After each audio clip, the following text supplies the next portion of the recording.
90 दिन से मणिपुर की आग थमी नहीं और हरियाणा भी जल उठा। वहाँ 2 समुदायों को लड़ाया जा रहा है, यहाँ 2 धर्मों को लड़ाया जा रहा है। कौन नंगी तलवारें हथियार लेकर धर्म के नाम पर सड़कों पर निकले, कौन निकले? सही है, ऐसी यात्राएं मैं नहीं कह रही। भाजपा के गुरुग्राम से सांसद राव इंद्रजीत ने खुद ही सवाल खड़े किए कि कौन हथियार लेकर नंगी तलवारें लेकर निकलता है। मैं नहीं कह रही हूँ, दुष्यंत चौटाला भाजपा के उप मुख्यमंत्री सरकार में है, उन्होंने ही कहा है कि पुलिस प्रशासन को धोखे में रखा गया है। तो बात यह है कि 24 से पहले भाजपा देश में कई जाति और कई धर्मों के नाम पर इस तरह के उन्माद करा के ध्रुवीकरण करना चाहती है। ये कर्नाटक में भी हुआ। कर्नाटक में बजरंग दल के रोल को देखते हुए, भूमिका को, हमारी सरकार ने कहा कि कर्नाटक में सरकार आएगी, बजरंग दल पर बैन लगेगा। प्रधानमंत्री जी कर्नाटक में कूदे और कहे नहीं, ये बजरंग दल पर बैन बजरंग बली का अपमान है। मुंह तोड़ जवाब मिला कि ये नहीं है, ये अराजक तत्व है और ये अगर देश को धर्म जातियों के नाम पर नंगी तलवारें लेकर अल्पसंख्यकों को इस तरह से कहेंगे। जाइए ना नू, जाइए अपने उन इलाकों में, है ना, वहाँ के लोग, आज जाटों को कहा गया आप हिंदू एक हो जाइए। मैं सलाम करती हूँ जाट पंचायतें जो हरियाणा की हैं, उन्होंने विश्व हिंदू परिषद बजरंग दल के इस प्रस्ताव को नकार दिया। उन्होंने कहा 75 साल आज़ादी के हो गए, हम सब एक ही रहे और कभी भी धर्म के नाम पर हरियाणा जला नहीं है। आज हरियाणा को सोचना है कि हरियाणा पे ये धब्बा, ये दाग लगाने का काम 100% संरक्षण है और मोनू मानेसर राजस्थान की धरती पर कतई नहीं है, हो भी नहीं सकता, क्योंकि उसे पता है वो राजस्थान की बाउंड्री में घुसेगा, 1 मिनट भी टिक नहीं पाएगा। उसको पूरा प्रोटेक्शन छुपा के रखने का काम भाजपा की सरकार हरियाणा या असम में हो रहा है। लेकिन हरियाणा की सरकार तो बोल रही है कि राजस्थान पुलिस अपना काम करेगी, अगर हमारे से कोई मदद चाहिए तो मदद करेंगे। मोनू मानेसर, फिर कह रही हूँ, मोनू मानेसर हरियाणा में, असम में है या राजस्थान या मेरे छत्तीसगढ़ में, पर गृह मंत्री क्या कर रहा है, आपका खुफिया विभाग क्या कर रहा है, क्यों मोनू मानेसर को नहीं ढूंढ पा रहे? सिद्धू मूसेवाला के हत्यारों को 1 साल बाद पुलिस विदेश जाती है और बिश्नोई के भतीजे भांजे को वहां से पकड़ के ला रही है और यहाँ जो मोनू मानेसर है उसे नहीं पकड़ा। फूट गया मैम 24 के लिए, क्या बीजेपी तैयारी है? देखिए, ये जो हरियाणा जला उसके बाद जिस तरह से मीडिया, खासतौर से डिजिटल मीडिया, आप लोगों को सलाम करूंगी। कल से गोदी मीडिया को लेकर बहुत से कार्टून आ रहे हैं, उन्हें घेरा जा रहा है कि वो सच्चाई नहीं दिखा रहे। इवन एक चैनल तो अपना अंबानी का है, वहां तक बात पहुंची जा रही है कि आप अपने चैनलों के माध्यम से धर्म, जाति, हिंदू मुस्लिम का अनुमाद कराने की इजाजत अपने एंकर को, अपने चैनलों को कैसे दे रहे हैं? सलाम है, सिर्फ आप यूट्यूब चैनल की वजह से। मोनू मानेसर ने भी इस बात का कहा है कि आपने उसे फंसा दिया है, क्योंकि आपने मोनू मानेसर, हरियाणा सरकार, उनका संरक्षण, ये आग को बेनकाब कर दिया है। इसलिए आज और बजरंग दल है, क्या आरएसएस का भी पीछे से हाथ है? पूरा है। मैंने आपको दोबारा दोहरा रही हूँ, भाजपा, आरएसएस, विश्व हिंदू परिषद और बजरंग दल मिलकर 24 से पहले इस देश को दंगों की आग में झोंकना चाहते हैं। उनका कहना है जो बहुमत हिंदुओं का है वो हिंदू एक तरफ हो जाएंगे, अल्पसंख्यक अलग थलग पड़ जाएगा और वो दोबारा सत्ता में आ जाएगा। मैं एक हिंदू हूँ, मैं इससे बिल्कुल इत्तेफाक नहीं रखती हूँ। मैं हर हिंदुओं को कहूँगी, एक रहिए, इस सरकार को उखाड़ फेंकिए जो हम 70% को 30% का डर दिखा रहा है। एक सवाल है, जिस तरह से देखा जा रहा है कि मोनू मानेसर टीवी पे आके धड़ल्ले से इंटरव्यू दे रहा है, लेकिन पुलिस और जो देश का प्रशासन काम मिल नहीं रहा है, ऐसे कैसे? बहुत बड़ा सवाल है, गंभीर सवाल है।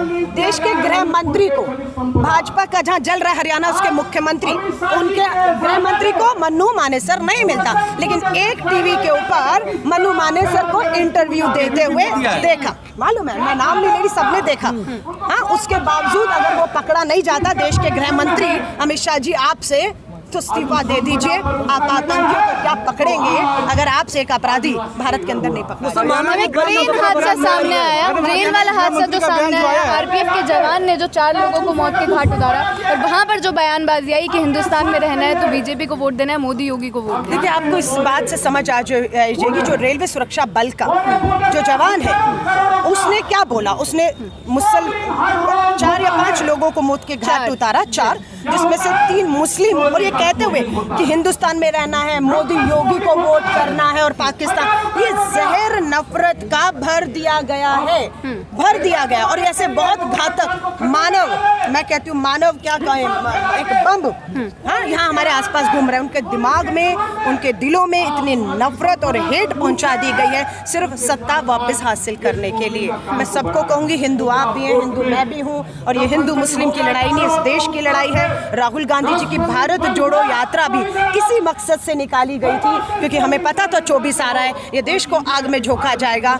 आपसे फिर कहूंगी, एक और भारत जोड़ो की यात्रा की जो है एक जरूरत महसूस कर रहा है देश, और हम इस भारत को किसी कीमत पे। अलका जी, जिस तरह से बीजेपी IT सेल ने बताया था, जो चेतन सिंह था, कि वो मानसिक दिवालिया है, लेकिन कल की जो रिपोर्ट आई है, जिस तरह डॉक्टरों ने बताया है कि वो बिल्कुल सही है, क्या बताना चाहिए? देखिए, इस जब ट्रेन में ये हुआ घटना, उसके बाद उस अपराधी को मात्र भाजपा और उसके चैनल इसलिए बचा रहे थे क्योंकि उसने मोदी योगी को वोट देने को कहा। उसके अंदर मुस्लिम समुदाय के लिए जहर भरा हुआ था, इसलिए वो सब उसके समर्थन में उतर आए और उसका ये कहकर बचाव करते हुए देखे कि वो मानसिक रोगी है। अगर हमने जब सवाल किया रेलवे से कि एक मानसिक रोगी को अपने छुट्टी पे भेजने की बजाय उसे हथियार देकर ड्यूटी पर खड़ा रखा था, तो पूरा रेलवे विभाग फंसता हुआ जब दिखा, तब उन्होंने सच्चाई बताई कि नहीं, ऐसी कोई मानसिक बीमारी उसे नहीं थी, कोई छुट्टी की एप्लीकेशन नहीं थी, ये पूरी तरह से स्वस्थ था। लेकिन हाँ, उसका दिमाग में ये नफरत और जहर मीडिया, भाजपा, RSS, बजरंग दल द्वारा भरी गई। केरोसिन छिड़क दिया है जिस तरह राहुल गांधी कर रहे हैं, आपको मीडिया के द्वारा आग लगा दी है। देखिए, हम सबको, मैंने तो, हम कांग्रेस में भी चर्चा हो रही है कि जितने चैनल, जितने एंकर सिर्फ हिंदू मुस्लिम लड़ाने की बात कर रहे हैं, उन चैनल्स का बॉयकॉट किया जाए। राष्ट्रीय पार्टी भारतीय राष्ट्रीय कांग्रेस, 2024 का चुनाव है, मत है, हमें अपनी बात को रखना है, लेकिन कुछ लोगों का मत है नहीं, इनकी दुकानें बंद होनी चाहिए, गोदी मीडिया की, हमें इन डिबेट में नहीं जाना चाहिए। और मुझे लगता है ये YouTube चैनल का अब समय है, लोग आपको देखना ज़्यादा पसंद कर रहे हैं, TV चैनल लोगों ने बंद कर दिए हैं। और हमारी क्या फैसला मैम, क्या आज से आप डिबेट में किसी चैनल नहीं जाएंगी, बहिष्कार करेंगी? अभी एक राष्ट्रीय चैनल पे 2 दिन पहले डिबेट थी, मैं जैसे ही उस पे बैठी, सामने से 3 भाजपा के, बजरंग दल, विश्व हिंदू परिषद के जहरीले उगलने वाले लोगों को बुलाएगा। मैंने 1 मिनट में चैनल की लाइव डिबेट आज तक पर थी, छोड़ दी उसको, और पार्टी को इसका कहा कि कम से कम आप मजबूर मत करिएगा कि मैं इन चैनलों पे जाऊं। ऐसे एंकर और ऐसे लोगों के साथ हम बात करें कि लोगों को हम शांत करने की बजाय खुद तैयार कर ली गई है। हिंसा से ध्यान भटकाने के लिए नूह में हिंसा हुई है। बिल्कुल, ये भी बात है। मणिपुर लगातार जल रहा है, संसद में मांग उठ रही है, प्रधानमंत्री जी आए, जवाब दें, राष्ट्रपति शासन लगे। सुप्रीम कोर्ट में मणिपुर की जो सुनवाई से सारा ध्यान भटकाने के लिए ध्यान मणिपुर से हरियाणा की तरफ लाया गया, लेकिन लोगों ने मंसूबे फेल कर दिए। हरियाणा के लोग शांति प्रिय हैं, कभी दंगे धर्म पे नहीं हुए, वापस एकजुट हो गए। आज हरियाणा में शांति है और आज दोबारा से जंतर मंतर पर आप देख रहे हैं ध्यान। लेकिन मैम, हरियाणा में शांति है, लेकिन दिल्ली में यात्राएं निकाली जा रही हैं। कल की तस्वीरें जो सामने आई है, विश्व हिंदू परिषद की यात्रा के खिलाफ सुप्रीम कोर्ट में लोग गए थे। सुप्रीम कोर्ट ने चेतावनी दी, हेट स्पीच नहीं होगी, हिंसा नहीं होगी। मैं इजाजत देता हूँ, लोकतंत्र के तहत विश्व हिंदू परिषद रैली करे। अब वो रैली होगी, लेकिन अगर उसमें हेट स्पीच हुई, उसमें अगर हिंसा हुई, तो सरकार और वो संगठन पूरी तरह दोषी होगा। और मैं आप सभी से कहूंगी, इस तरह के हर कार्यक्रम में आप जाइए, मोबाइल कैमरे ऑन रखिए, ताकि जो भी हिंसा करे वो आपके कैमरों में कैद हो जाएं, क्योंकि सुप्रीम कोर्ट इसी के आधार और इसी को सबूत मानकर जो है वो कार्रवाई करे। लेकिन लोगों का समय जी, एक सवाल है, जैसे ट्रेन वाला जो हादसा हुआ है, हादसा नहीं उसे जिसे कांड किया गया है, क्या मुस्लिम समाज में डर का माहौल पैदा करने के लिए किया गया? देखिए, डर तो पैदा हो चुका है। नूह में 150 परिवारों में से सुनने में आया है 100 से अधिक परिवार डर से अपने घर छोड़कर जो है वहां से चले गए और दिल्ली की तरफ आने के लिए रात भर पुलिस से कहते रहे, हरियाणा से, हमें सुरक्षित निकलने का यहाँ से जगह दीजिए, हम असुरक्षित हैं। बेटी और बहनों को रोते हुए देखा कि आदमी घर नहीं होंगे, घरों में घुसेंगे, उनके साथ बलात्कार हो सकते हैं, उनके साथ जघन्य अपराध हो सकता है, वो चेतावनी दे रहे हैं। अगर उसके बावजूद भी कुछ होता है तो आप सोच लीजिए कौन जिम्मेदारी होगा। बार बार मणिपुर की घटना पे बताते रहे, क्या तो परिवारों के घरों में घुसकर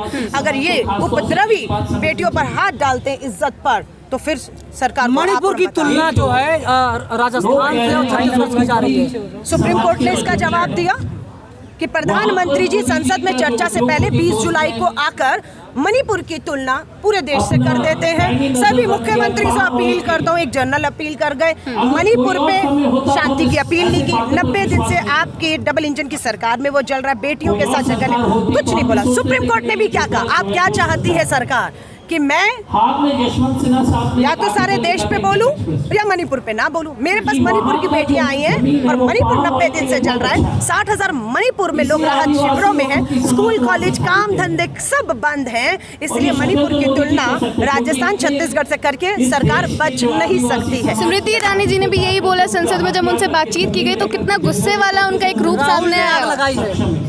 सुना आपने? और फिर निर्मला सीतारमण जी ने पलट कर भी तो देखा कि मणिपुर की आग में अभी तक तो पंडित जवाहरलाल नेहरू जी इनके हर चीज के पीछे दोषी थे। आज मणिपुर की आग में मीडिया के बीच में, आप सबके बीच में राहुल गांधी जी के खुली किताब की तरह गए, कहाँ गए, किनसे मिले, क्या बात हुई, गवर्नर को सब है। अब ये बौखलाहट है। स्मृति ईरानी महिला बाल विकास मंत्री के तौर पर पूरी तरह फेल हो गई है। मैंने उनको याद दिलाया कि अब आप सास और बहू के सीरियल में नहीं है, आपकी नौटंकी नहीं चलेगी। आप महिला बाल विकास मंत्री है, संसद में खड़ी है, संवेदनशीलता गंभीरता दिखाइए, मणिपुर पर बोलिए और मणिपुर जाइए, उन दोनों बेटियों से मिलिए। सुप्रीम कोर्ट की दहलीज पे खड़ी है तो एक्टिंग, ड्रामा, जुमले, अब इसका अंत होने वाला है और इसके लिए आप सभी बधाई के पात्र हैं। ये लोकतंत्र की चौथी लड़ाई, जो चौथा स्तंभ है, वो आप लोग भी लड़ रहे हैं। ये दिख रहा है कि हमारी आवाज, विपक्ष की आवाज, देश की इस आधी आबादी की आवाज लोगों तक पहुंच पा रही है। बहुत मिला हुआ है, इस मिट्टी में खून है,